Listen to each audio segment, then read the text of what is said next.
Good afternoon and what's good, family? How's everybody doing today? Hopefully, everybody's doing blessed, having a great day, and most importantly, a safe day. This is your boy Jaime G, and you guys already know I'm about to drop it like it's hot, baby, and break you guys off with the latest and greatest in the wild, wild west of crypto land. For all you newbies to my channel, your boy Jaime G, I be talking about Doge and overall crypto market news. Now, if all of that sounds good to you and you're new to the channel, maybe you can consider to like and subscribe. Help your boy out with the YouTube algo. That's all I ever ask for, guys. It's for you guys to maybe hit the likes and subscribe to the channel. I don't ever shield links, any affiliated links. I have affiliated links, guys, but I don't ever leave them down below or ask you guys to click on them or use them so you and I can get $5-10 each, yada yada yada. I don't care about that crap, man. I just care about keeping you guys informed with developing and breaking news in Doge and overall crypto markets. Why? So you guys can stay up on game and know what's going on. Right now, if I do all the research and bring you guys all the developing news, then you have time for yourself, right? To hang out with your kids, loved ones, or so on and so forth. Then you don't have to go look up the information. You just come to this channel and you get breaking off the latest and greatest. Anyways, enough of that. None of this is financial advice. It's just me sharing my thoughts and opinions. Nothing more, nothing less. Please never take it as so. All right, guys, are you ready? I'm ready. Let's get it, baby. All right, guys, we're going to talk about Bitcoin just for a brief second. Bitcoin is currently at 61,000. We are up 0.4% for the day. Guys, a lot of people are already panicking and saying, oh, we're ready. We're going down. Bull runs over. Yada, yada, yada. Nothing but scaredy cats, guys. We're just consolidating. You can't expect Bitcoin to just continue to go up, up, up, up, up, and up, right? What goes up must come down. And consolidation and pullbacks are healthy for the markets. You need them, right? You need a pullback in order to continue to push up. All right, guys, enough of Bitcoin. Let's dive into the main superstar. Yours truly. Actually, we rank number 9 now, guys. We moved up a spot on coin market cap, right? We're currently ranked number 9 now. As of yesterday, we were 10. Now we're 9. What? Celebration. All right, guys, we're currently at 0.2481, right? On the higher 24 cents, almost close to 25 cents. We're down 0.09% for the day as of now. Our 24-hour low was 0.2416, the lower end of 24 cents, guys. And our 24-hour high was at 25 cents. Market cap is sitting at 32.69 billion. It's up just a tad bit. Yesterday, we were at 32.32 billion. And volume in the last 24 hours hasn't really changed. We're at $1.52 billion. Guys, we need more volume to help to push the price of Doge up. All right, now for the stats. Now let's dive into the charts, right, guys? Because I got some pretty interesting stuff to show you guys here and to talk about. All right, so we got a lot to get into, right? You see, there's a lot of lines and this and that. All right, so first we'll talk about support, which is the 50-day moving average, which is the red lower line. Okay, that's coming in at 24 cents. Okay, that is our level of support. Now, resistance, guys, is the white straight horizontal line. That's coming in at 25 cents. Like I've been sharing with you guys, right? We have had a very, very hard time breaking this level of 25 cents. 46 days, actually, to be exact. For the past 46 days, we have not been able to sustain and stay above 25 cents. Yes, we've briefly breached it here and there, right? Actually, I'll show you. Let me get my little doodler. Doodler, right? So here, where else at, guys? All right, let me see here. Oh, okay, here we go. Here, here.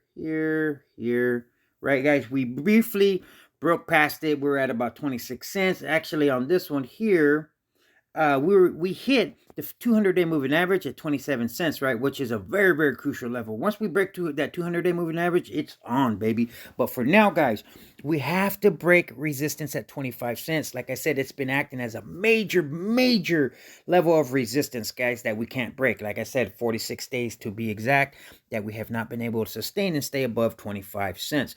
All right, guys, now I wanted to talk about some other pretty good stuff. Now, as you can see here, guys, I have a white line that's going horizontally right here, right? So we have been starting, it looks like we're forming higher lows, starting from right here, right, guys?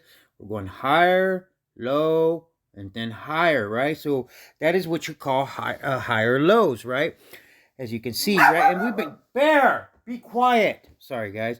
We've been consolidating in a pretty tight pattern, guys, between 24 and 25 cents, right? You know, we go up to 25, then we pull back to 24. So we're trading in a very tight range, right? From 24 to 25 cents. We're consolidating in a tight range, right? And I truly believe that Doge is coiling and preparing and getting ready for a major breakout to the upside. Now, that's just my opinion, right? And also, guys, the RSI, which is at the bottom here, right? The very, very, very bottom down here. You see, right? We're at about 50, right? Which means, oh, excuse me. See, as you can see, let me, as you can see right about here, right? We're in the center, which is at about 50, which in other words means that we are neutral, right? The buying and selling pressure has cooled down, right? So obviously, if we're, up here, that means that there's a lot of, we're overbought, right? And obviously, when you're down here, it means you're on the oversold area, right? But nonetheless, we're in the center, which is a good thing, which means the RSI is sitting at about neutral, okay? So now if we continue to form higher lows, guys, and if we can hold above the trend line, we should be able to break up the resistance at 25 cents, right? Which has been proving to be, like I said, a major challenge for us, for the bulls, right? And once we break this 25 cents, then we have that 200-day moving average, right? But once we get there, then we'll talk about that. First, we need to break past this 25 cents. All right, guys, so as you can see here, in my opinion, we're creating higher lows. Resistance is at 25 cents. Support is at 24 cents. We're trading in a tight range, consolidating. The RSI is at about 50, so we're at about neutral, right? It can go either way. All right, guys, hopefully I didn't confuse you with all my doodling, right? That's what I had as far as the charts go and the technicals, right? I don't ever like to give price predictions because I don't know. I'm not psychic, right? I just like to let you guys know what, in my opinion, is when I look at the charts on levels of resistance and support, right? I won't ever give price predictions, right? Because I don't know where it's going to go. I just share the charts and what I think the support and resistance is, all right? So now let's get into this article out of Benzinga. Now it says almost a third of all U.S. cryptocurrency holders own Dogecoin. What? 1/3, guys. That's a freaking lot of people that own Dogecoin. That is huge, guys. Now, it says, according to a recent survey done by the Finder, the adoption rate of Dogecoin in the United States is nearly double that of the rest of the world.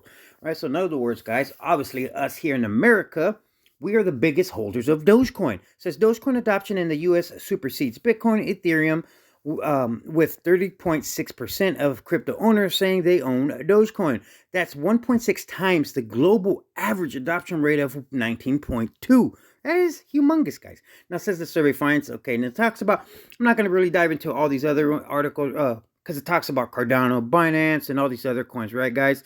But I want to get down here. It says the survey polled 41,645 individuals in 22 countries and found that a little over 1 in 10, which is accumulates to 11.4% adults own crypto globally, right? So basically, everybody in the world, guys, 11% of individual adults, rather, in the whole world, 11% of the whole world.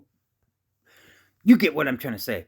And the bottom line, what I'm trying to say is a lot of people freaking own cryptocurrency. Why am I pointing this out? Because it goes to show you guys that cryptocurrency is gaining traction, is gaining steam, right? And those of us that continue to invest and hodl into Doge, Bitcoin, etc., into cryptocurrencies in general, we're going to make life-changing wealth, guys. There's plenty of money to be made for everybody, right? There's enough here on the table for everybody.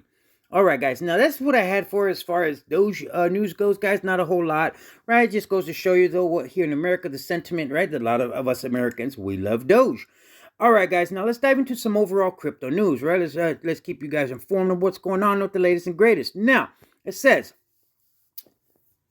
Goldman and Sachs, DeFi has its advantages over traditional finance. Now, guys, this is huge. Why? Because Goldman Sachs is a major company here in America, just globally, right? In general, banking system, right? And DeFi, obviously, is DeFi, decentralized finance, right? It's coming and it's disrupting the way the traditional financing system, right? That's why a lot of banks and the SEC and Janet Yellen, all these people are haters on digital assets, on DeFi. Why? Because it's changing what has been around for many of years, and a lot of people don't like change, even if it's for the better. All right, now it says DeFi is easier to access for underbanked populations and provide faster settlements for users, but it's still a work in progress with flaws like hacks, bugs, and outright scams. The report by Zach Pandel, co-head of foreign exchange strategy for Goldman and Sachs Research, and Isabella Rosenberg, a foreign exchange analyst at Goldman and Sachs. Yes, guys, it is in the beginning stages, right? That's why there's a lot of kinks to be worked out. Obviously, just like in traditional finances, I'm going to assume in the very beginning there was a lot of things that the banking system had to work out. But nonetheless, I'm pointing this article out. Why? Because Goldman and Sachs, like I just said, is one of the biggest banking systems in America and globally. It's talking about how DeFi is basically, they're saying without saying is that it's here to stay, right? And that it's coming to disrupt the way that we have normally done things for numerous of years. All right, now to the next article. Now it says Fidelity's director expects further gains for Bitcoin, and he's comparing it to the 1970s gold rally. Right now, Fidelity is another big investment firm, right, guys? So now it says, after hitting an all-time high of 67,000 earlier this week, Bitcoin has retraced nearly 10% and is trading close to 61K levels as of press time. While Bitcoin retracements are not new, market analysts continue to believe in the Bitcoin's story. Now it says Fidelity's director of global macros, Jurian Timmer, predicts that the Bitcoin price will continue to inch higher based on the demand and supply models. Now this is a tweet. He says Bitcoin made new all-time highs, 66K on Wednesday. The chart below shows that both my supply and demand models continue to point to higher prices. Now he says with the analog of gold during the 70s in mind, it wouldn't surprise me to see a surge followed by a correction. That would be very similar to Bitcoin's previous boom/bust cycles, and it would be the most non-linear thing it can do, right? Like I said, guys, you need corrections, right? You need it to retrace and pull back in order to continue to push higher. Now, he went on to say this has not been a momentum-fueled run by short-term speculators, so that gives me some confidence that this actually is a pretty sustainable move and is not a bubble that is about to burst. In other words, what he's saying without saying, guys, is that he doesn't think that this is just like FOMO, retail investors just getting FOMO and Bitcoin's going up and let me invest in it, right? That's what he's basically saying here, right, guys? That it's sustaining. In other words, that it's not just FOMO, right? It's people wanting to invest in it because they believe in it and because they think that it's a hedge against inflation, so on and so forth. And that is why he's saying that it's not a bubble, that it's about to burst.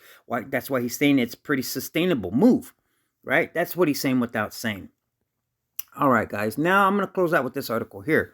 I meant to do this one first. Now it says, crypto analyst PLANB, right, predicts massive Bitcoin surge incoming. Here's his forecast. Now it says, widely followed quantitative analyst PLANB is expecting Bitcoin to go on a major parabolic run over the next few months. Now, for those of you that don't know who PLANB is, he's the stock to flow model guy who made it. It says PLANB is the creator of the Bitcoin stock to flow model, which attempts to predict the price of the flagship cryptocurrency by measuring the amounts of new supply entering the market each year compared to the amount of supply already in existence. Now, this guy has been hitting it on target, guys, for the last 3 months, right? He called a certain price. It'll say here, right? Now it says that in the new Unchained podcast interview, the Bitcoin analyst points to his STF floor model as a reliable indicator, which allowed him to nail Bitcoin's monthly closing price in August and September. Says the model that got the most attention the last couple of months was the floor model because I predicted on June 20th. That was the same time, by the way, that Juggernaut chief officer predicted Bitcoin to go below 20K. There are a lot of haters that were saying, we were saying that we were going to go down to 10K, right, guys? When we were down to about 29,000, people didn't believe that Bitcoin was going to continue to push back up. If you check my videos, guys, I continued to say that I believe the bull run was still in play, that we were just consolidating and Bitcoin was going to do its thing. Now it says, now it says added about this. It says, I made the prediction, no, it's going to 47K, and Bitcoin was below 34K at that time. I said, wow, in August it will close above 47K. And it did. In September, it goes down a little bit, but it will close above 43K. And in October, it will close above 63K. All right, guys. Now, in September, it hit its number. In August, it hit its number. Now, in October, we will see, right, if it closes at around 63K. Now, if If it does, he is 3 for 3, guys. You know what I'm saying? He says that if Bitcoin continues following the floor price predictions over his stock to flow model, then it could surge over 44% from its current price at around 60K in November and stage another major rally in December. If that continues, he says, and frankly, I would be very surprised if it doesn't. That would be a black swan event that we haven't seen in the last 10 years. But if that continues, we'll go to 98K and in November already and 135K Bitcoin in December. So that will be a really nice Christmas this year if that comes true. And I think it has a very, very, very good possibility of reaching that 135K, at least 100K, guys. Although he expects massive price appreciation in the coming months, he doesn't think Bitcoin will be able to avoid another large correction that has historically followed every major bull cycle. I don't think the world is ready yet for a hyper Bitcoinization or the super cycle. I think we will be managed by greed right now and fear later on and see another 80% after we top out at a couple $100,000. Right, guys? So this is what I had for you on this Saturday. Hopefully it was informative, helpful, useful. Right, guys? I know my videos are kind of long sometimes. Thank you if you stayed with me to the end. All I ask is please hit the like and subscribe button. If not, it's all good. I just appreciate you checking out my channel. All right, guys. You guys have a wonderfully blessed Saturday. Stay safe and stay blessed until tomorrow. Continue to hodl, baby, and be them diamond hands. Your boy, Jaime G, is out. Peace. All right, guys. Now, where is my play button?